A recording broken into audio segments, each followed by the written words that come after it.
Salut Rebahaners, Cemai Patch, yang artinya halo Rebahaners, bagaimana kabarnya? Kembali lagi bersama saya John, still in the house. Kali ini saya akan merangkum filmnya Russell Crowe berjudul Unhinged tahun 2020, masih baru, di mana film ini cukup membuat penasaran ketika saya baca premis dan trailernya, karena Russell Crowe sendiri adalah aktor senior terkenal yang film-filmnya kebanyakan box office. Jadi seperti apa ceritanya? Langsung saja pasang handsfree, simetriskan proses rebahan, stop ngupil, selamat menonton dan check it.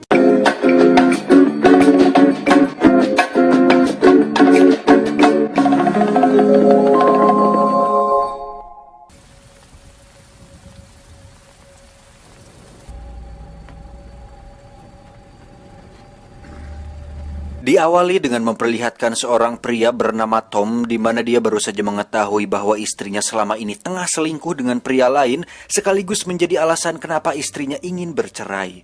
Emosi karena hal itu, Tom yang temperamental pun langsung mendobrak masuk, kemudian membunuh istri dan selingkuhannya, lalu membakar rumah mereka saat itu juga.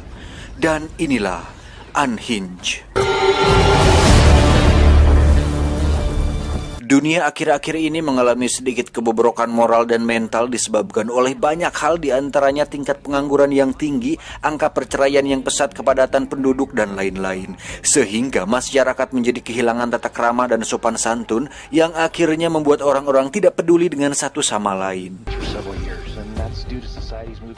Dan kisah akan berfokus pada seorang single parent bernama Rachel, di mana dia tinggal dengan anaknya yang bernama Kyle dan adik laki-lakinya yang mengajak sang tunangan untuk tinggal satu rumah bersama mereka. Selanjutnya Rachel pun mengantar Kyle ke sekolah, dan karena seringkali datang terlambat, Kyle pun meminta Rachel untuk membawa mobilnya dengan cepat. Namun ternyata jalanan macet yang membuat Rachel memutuskan untuk melalui jalan tol. Saat dalam perjalanan, Kyle pun mendapat telepon dari sang ayah alias mantan suami Rachel yang membatalkan sebuah acara, dan hal itu membuat Kyle sedikit kecewa. Tak lama Rachel pun mendapat telepon dari bosnya di tempat salon yang tiba-tiba memecatnya gara-gara Rachel tidak bisa datang tepat waktu.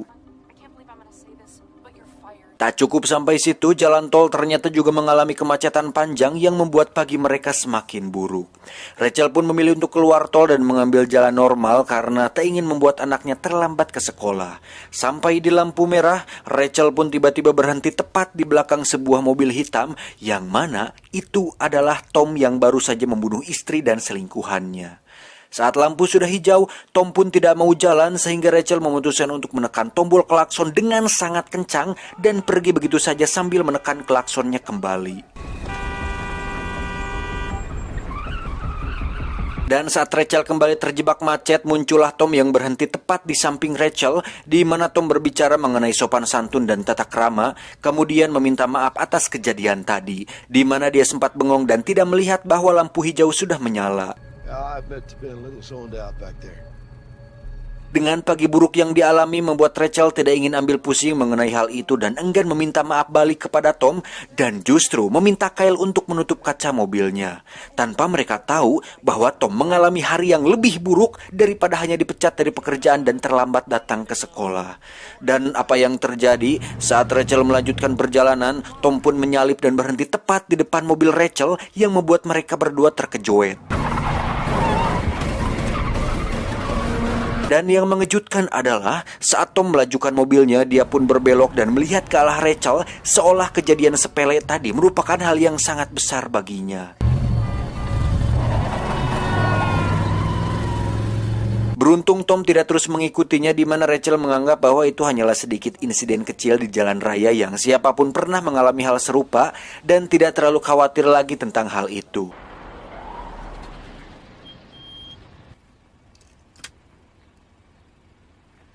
Setelah mengantar Kyle ke sekolah, Rachel pun menelpon pengacara yang mengurus perceraiannya dengan sang mantan suami, di mana mereka memutuskan untuk bertemu di sebuah kafe.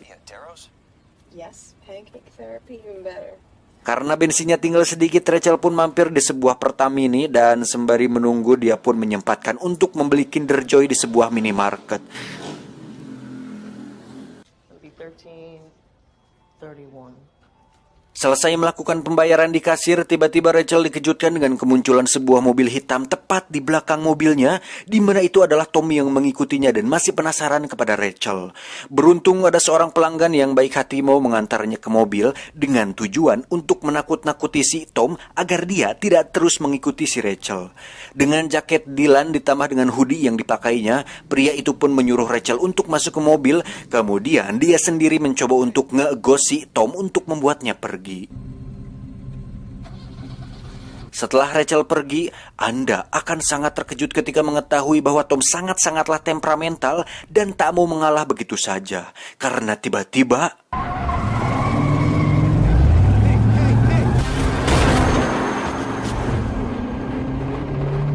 Ya, Tom nekat menabrak si pria hingga dia tewas tertabrak oleh pengendara lain. Anjing, sampai segitunya loh gara-gara hal sepele doang di jalanan. Entah apa background dari si Tom ini, yang jelas dia sudah sangat-sangat marah dan ingin sekali memberi pelajaran kepada si Rachel ini. Selanjutnya, Tom pun terus mengejar Rachel sampai di sebuah titik macet, di mana Tom terus menabrakkan mobilnya kepada Rachel tanpa ada orang yang peduli sedikit pun. Saat jalan kosong, dengan cepat Rachel menancap gas dan mencari ponselnya untuk menghubungi polisi. Namun ternyata ponsel Rachel sudah diambil oleh si Tom saat dia meninggalkan mobilnya di pom bensin tadi. Untuk mengamankan diri, Rachel pun pergi ke jalan pemukiman di mana dia berhenti tepat di bawah jembatan layang untuk bersembunyi dari kejaran si Tom.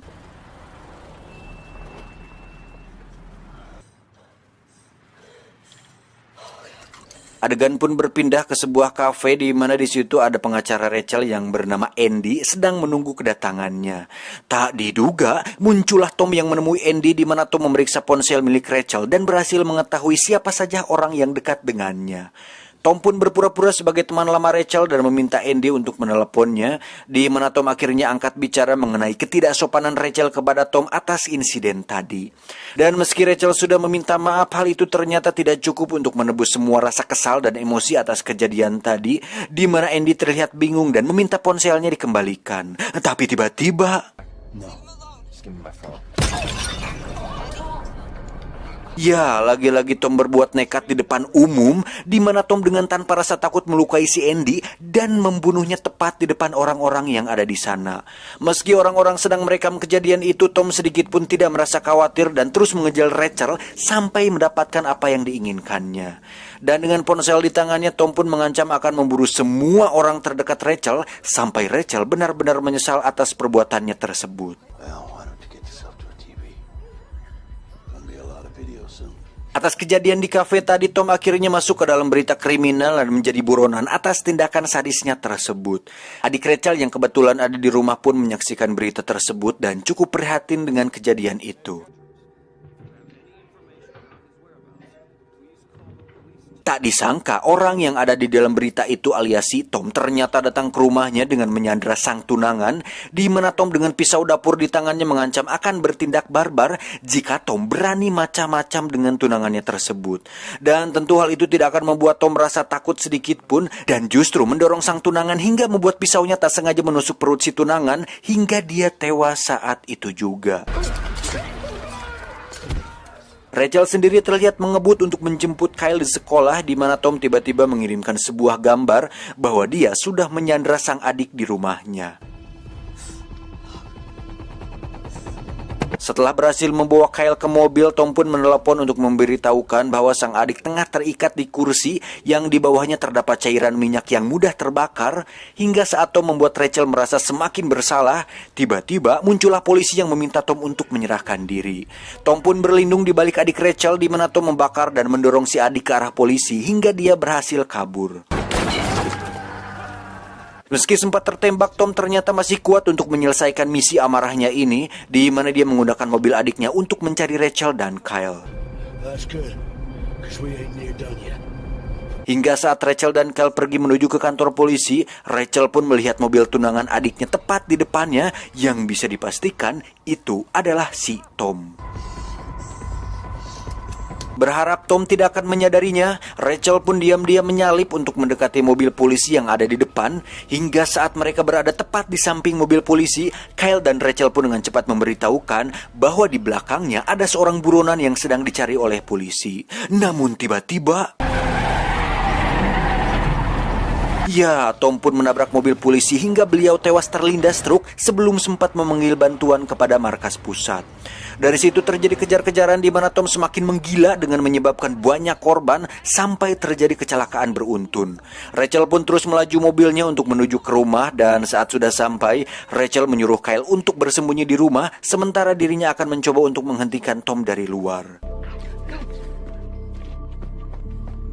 Kyle pun sempat menyalakan sinyal panik kepada 911 dan saat Tom sudah berada tepat di depan rumah, Rachel pun langsung menabrakkan mobilnya hingga Tom terguling. Rachel pun keluar dengan stick golf di tangannya, namun ternyata Tom sudah bangkit dan langsung menyerang Rachel hingga dia tak berdaya.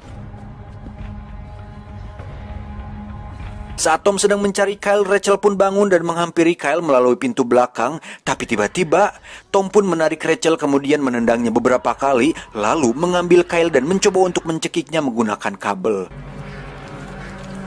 Tak ingin anaknya modar, Rachel pun mengambil sebuah gunting dan langsung menusuk mata Tom hingga dia tewas saat itu juga.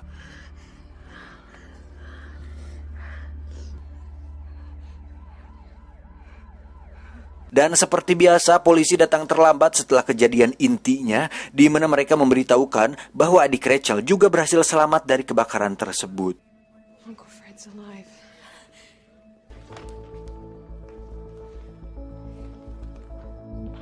Untuk kemudian mereka pergi ke rumah sakit untuk menjenguknya dan saat dalam perjalanan, Rachel kembali dibuat kesal dengan seorang pengendara yang melintas di mana Rachel belajar dari kesalahan dan akan bersabar dengan tidak menekan tombol klakson.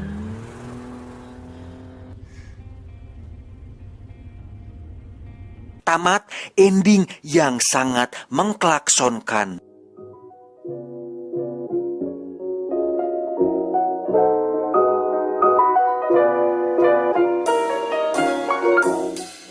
Secara keseluruhan filmnya cukup realistis karena di dunia nyata itu bisa saja terjadi pada seseorang yang baru saja mengalami hal buruk atau kecewa atau sakit hati, yang mana hal sepele pun akan menjadi besar ketika emosi seseorang sedang tidak stabil.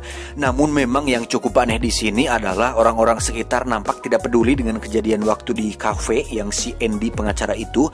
Gak ada yang misahin atau berani ngelawan gitu dari sekian banyak orang.